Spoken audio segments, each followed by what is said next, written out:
nanay ni Juan sa school para kausapin siya ng teacher nito. Sinabi ng teacher na si Juan ay palaging bagsak at pinakabobo na estudyante na nahawakan niya mula nung maging teacher siya. Nasaktan ang nanay ni Juan sa sinabi ng teacher kaya agad nito inalis si Juan sa school at hindi na bumalik kailanman.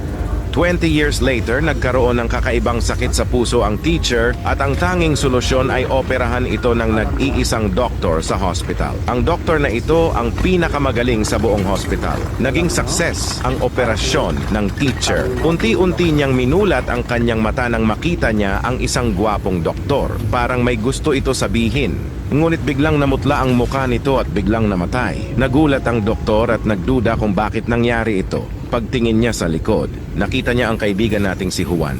Isang janitor sa hospital at tinanggal ang saksakan ng oxygen para lang i-charge ang cellphone niya. Anong akala mo? Naging doktor si Juan?